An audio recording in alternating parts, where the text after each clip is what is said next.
नमस्कार। आज के ब्लॉग में आपका बहुत बहुत स्वागत है।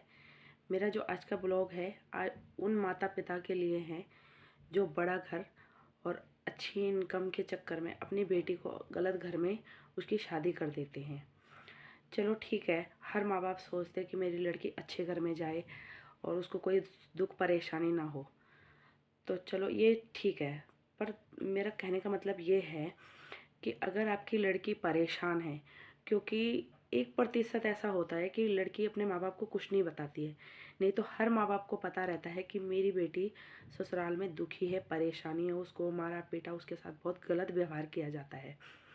उसके बाद भी, सब कुछ जानने के बाद भी वो उल्टा अपनी लड़की को वहीं मरने के लिए छोड़ देते हैं। उल्टा उसको इज्जत के नाम पे उसको वहीं मजबूर रहने के लिए मजबूर करते हैं।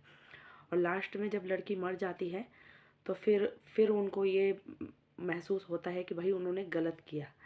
तो मैं आपसे एक चीज़ कहना चाहूँगी कि जिस बेटी को आपने 26-25 साल पढ़ाया लिखाया, हर दुख सुख देखा, फिर उसके बाद शादी के बाद ऐसा क्या हो जाता है कि आपको सिर्फ अपनी इज्जत दिखाई देती है, उसके अलावा आपको अपनी बेटी की परेशानी नहीं दिखाई देती है।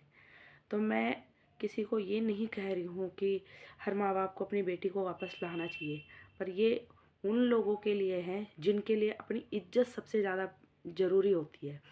उनको ये नहीं दिखाई देता कि मेरी बेटी रोज़ घुट घुट के मर रही है। ठीक है, उसके मरने के बाद आप लोगों को ये अफ़सोस होता है कि भाई हमने अपनी लड़की गलत घर में दे दी है।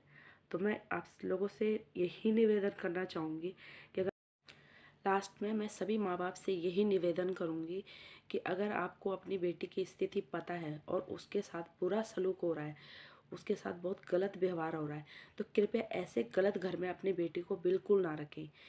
आप हमेशा अपनी बेटी की ताकत बने, ना कि कमज़ोरी, क्योंकि अपने माँ बाप को कोई भी लड़की परेशान नहीं देख सकती।